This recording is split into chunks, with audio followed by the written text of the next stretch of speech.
What is happening, baby? Welcome back to the Huddle Chat Sports Network's very own fantasy football huddle, presented by Danklyfe brand and yours truly, Dallas Clark. Today, we're discussing the stardoms and situms for each and every matchup on Sunday and Monday going into Week 8. We had a pretty damn good game on Thursday Night Football, and there weren't very many questions on who you were going to start outside of people like Puka Nacua, who they were saying they were going to limit Puka Nacua, but he had a pretty damn good game. We will be discussing the Los Angeles Rams wide receivers return at the end of the episode today, but before we get started, make sure you smash that like button if you like the content and hit that subscriptions bar as well as that notifications bell so you always know when new content is coming your way. So before we get all things started, as we always do, fill up your cup, roll something up, and let's get right into the stardoms and situms, and let's win this week, y'all. First things first, we're talking about the New York Jets New England Patriots matchup. First things, I'm lowering the expectations for Ramondre Stevenson. He missed Wednesday's practice with a foot injury. You're looking at him losing passing work to Jermichael Hasty in London last week. Things weren't looking great, so if I have the ability, I'm going to sit Ramondre Stevenson. I will start Hunter Henry if I need a tight end, but we do have some decent tight end options for you today, so I think Hunter Henry would be my last-ditch effort option if David Njoku is already gone. Evan Ingram is already gone. If we have a bunch of these tight ends that we're going to talk about today already gone, then I'll take Hunter Henry. But there are no teams on a bye this week, so we should have no issues getting the tight end that we want. Moving into Tennessee versus Detroit, I'm going to be starting Sam Laporta, as you should be. He could be the number 2 target, and that brings me into an actual comment that I had, a quick question that we got earlier from, I believe it was Dylan O'Shea. He asked who would be the 5th keeper. I'm taking Ramondre Stevens, or I'm taking Sam Laporta, and I'm keeping him if I can, big dog. I will be responding to the remainder of your comment as well, so keep on the lookout for that. But like I said, I'm starting Sam Laporta. He could be the number 2 target with Jameson Williams being suspended. You're looking at this Detroit Lions offense should have an absolute field day against the Tennessee Titans defense. So I'm starting Jared Goff as well. I will be sitting Tony Pollard on the other side of the ball. It's a stout Lions run defense. And I will be starting the defense of the Detroit Lions this week as well. I think they're going to have a great matchup. Like I said, a field day against the Tennessee Titans, who lack a number 1 wide receiver now that they've lost D-Hop, even though they really haven't had him all season anyway. Don't really have much of an offensive line. Don't have much of a passing game. So I really have no hope for the Tennessee Titans this week.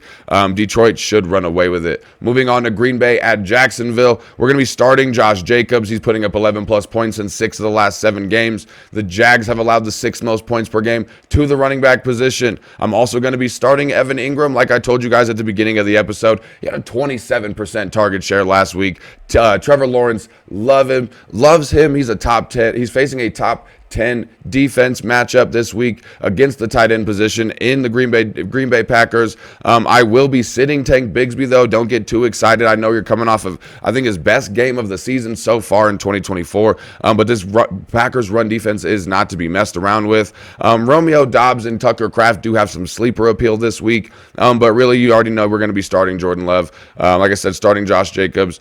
Keep in mind that this Jacksonville defense is allowing some of the most points per game to the wide receiver position as well. Moving on to Arizona Cardinals at Miami Dolphins, Tua Tagovailoa is back. We're starting Tyreek Hill. We're starting Devon Achane. Devon Achane had 20-plus points in the 2 games he played with Tua.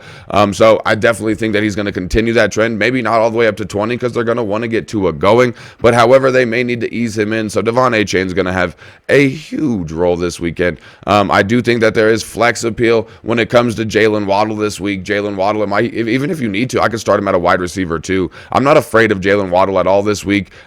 You're looking at Jalen Waddle and Tyreek Hill getting 1 combined target last week against Indianapolis, and I have no idea what the hell was going on with that and who thought that was going to be a great game plan coming in, but great job, I guess, by the Colts defense.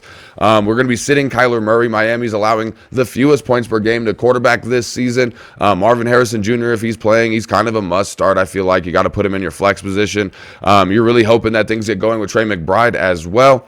But the Arizona Cardinals defense has a decent matchup this week with the Miami Dolphins. The Dolphins defense they're not the best, but they're not the worst. Moving on to the Baltimore at Cleveland game. Sleeper is going to be Cedric Tillman. Baltimore has the third best matchup for wide receiver this season. You're looking at Jerry Jeudy also being a big addition this week, but we know who Jerry Jeudy is. Disappointing. Rashad Bateman, he's a high upside sleeper on the other side of the ball this week. I'm starting David Njoku because Baltimore struggles against tight end, and at this point, I guess you can start to consider to start Mark Andrews again. This Cleveland defense is top 12 when it comes to stopping tight end production this season. I'm also going to be sitting Nick Chubb if I can. You're looking at, it was a great thing to see him come back, but more from the real life football aspect. In fantasy football, you're looking at Baltimore allowing the second fewest rushing yards against tight end this year, so I'm definitely looking at sitting Nick Chubb. Moving on to Philadelphia at Cincinnati, I'm sitting Zach Moss. It's a bad matchup. He's splitting carries. But other than that, you're looking at, T. Higgins, Jamar Chase, Joe Burrow, all got to be started this week. Not really many questions on this game. We're going to run right through this one. Indianapolis at Houston. We got to start C.J. Stroud against Indianapolis. He struggles under pressure, but Indianapolis, our bottom 3 team in creating pressure. You got to start Joe Mixon. The Indianapolis Colts defense is terrible against the run. And I hate to say it, but we're sitting Anthony Richardson. Houston's only allowed the second fewest yards per game to quarterback this season. And Anthony Richardson is yet to get it going. Hopefully in the real life aspect for my Colts, Anthony Richardson gets it going, but it may not translate into fantasy points for you this week. Moving on to Atlanta versus Tampa Bay, and this will be the last of the 11 o'clock games this week. You're looking at Darnell Mooney. I'm starting him this week. Tampa Bay plays man coverage at the highest rate in the NFL at the current moment, and Darnell Mooney excels against man coverage. You're starting Rachaad White, maybe in your flex, even running back 2. He's got a heavy workload, especially in the last game, and his best game so far has been against the Atlanta Falcons. You do think Bucky Irving has some flex appeal as well. This defense has been allowing quite a few rushing yards per game so far, so I definitely think both running backs are worth starts this week.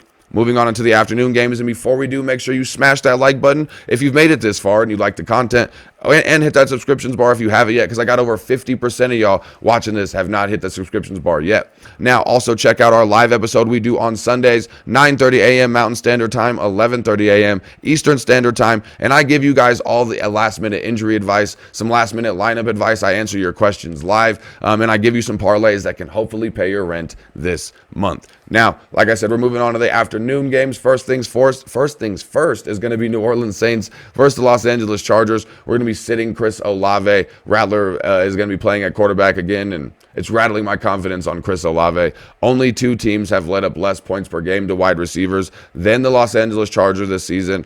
I do think that Will Dissly on the other side of the ball is worth a sleeper at tight end. He led the Los Angeles Chargers in receptions and in yards last week, so he's getting heavily involved in this offense with them really lacking a true alpha wide receiver. Moving on to the Buffalo Bills Seattle Seahawks game, we're starting Ray Davis. He played 44% of snaps last week. Seattle's got a bad run defense, and I expect Buffalo to get up in this game and game script to allow him and James Cook to really get going and really get cooking this week. I'm sitting Jackson Smith and Jigba with there being no DK Metcalf in this end. It's a tough matchup, so you're looking at Jackson Smith and Jigba and Tyler Lockett. Really not going to be worth starts this week, but I do think that Noah Fant is going to be worth a start. You're looking at this Buffalo defense being susceptible to the tight end position, and with all the attention going to Jackson Smith and Jigga and DK Metcalf, they're going to need a spark, and Noah Fant may be the one to provide that. Moving on to Chicago at Washington, we're starting both quarterbacks, Caleb and Jaden.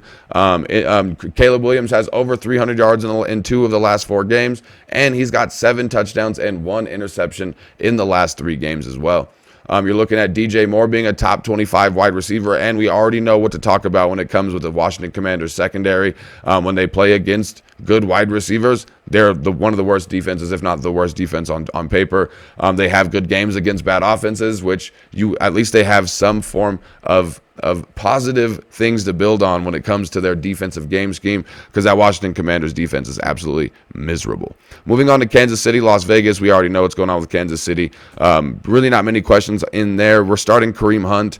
He's got 20 plus carries and 18 plus fantasy points in both of the last games that he's played. We're sitting DeAndre Hopkins, not getting too excited on that yet. You're looking at him still coming off the injury. You're looking at him still needing to get involved in this offense, and DeAndre Hopkins hasn't really done much, so I'm going to need to see it from DeAndre Hopkins before I trust him enough to start him, but he's definitely worth having him on your roster right now. I'm also going to be starting the Kansas City defense. You're looking at that Raiders offense being just as bad as the Washington Commanders defense. Moving on into the last matchup in the afternoon will be Carolina at Denver. We're starting Javonte Williams. Carolina's allowed top 6 running backs in 5 of their last 7 games. We're even, if we have to, in a deeper league or in a quarterback-heavy league, I'm down to start Bo Nix this week. It's a good matchup. He's 4th among quarterbacks right now in rush yards per game, so he gives you that rushing upside as well. I definitely think Bo Nix would be worth a start in a deep league. I'm sitting Deontay Johnson against Patrick Surtain this week, and Andy Dalton is going to be out, I believe, after hearing that he got into an accident. Everything was fairly fine, except for I believe he sprained his thumb on his throwing hand, so Andy Dalton is going to be out this week as well. So you're looking at Bryce Young going to be starting again for the Carolina Panthers, and I just heard a collective groan from Carolina Panthers fans all across the nation, and I'm sorry to deliver that news to you if you didn't already know, and if you already knew, I hate to remind you of it. So let's just move on to Sunday Night Football. Waiting all day for Sunday night for the Dallas Cowboys at San Francisco 49ers. It's been a few weeks, but we got a damn good matchup on paper for the Sunday Night Football game, an exciting matchup. It's going to make you want to throw a party, sit around. We're also going to be sitting around with Dak Prescott this week. He's not scored 17 points in more than one game this season. He's averaging 12 points per game right now. You're looking at Ricky Pearsall on the San Francisco 49ers. There's been a lot of people talking about him this week, and I'm going to continue the trend. He's definitely a sleeper wide receiver this week. The San Francisco 49ers need some health at wide receiver, and unfortunately their best wide receiver just got shot in the chest 2 months ago. And luckily he recovered just like Brian Robinson Jr. did a couple years back. And Ricky Pearsall is a very good route runner. He's an explosive playmaker, and he made some really good catches in college.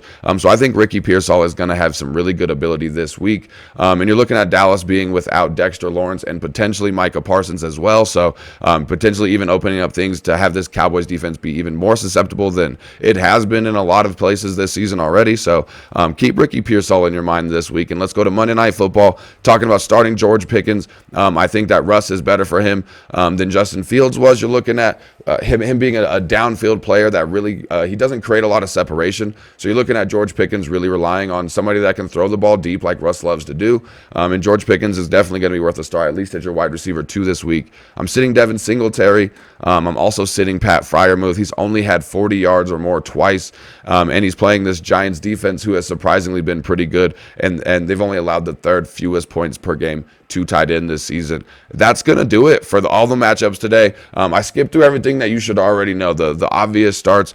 We got through every matchup, though, here this week, and we absolutely blew through this video. Wow, I was not playing no games with y'all today. Thank you so much for tuning in to the Huddle Chat Sports Network, and make sure you always keep your chin up and your attitude down. I'll see y'all next time. Peace out.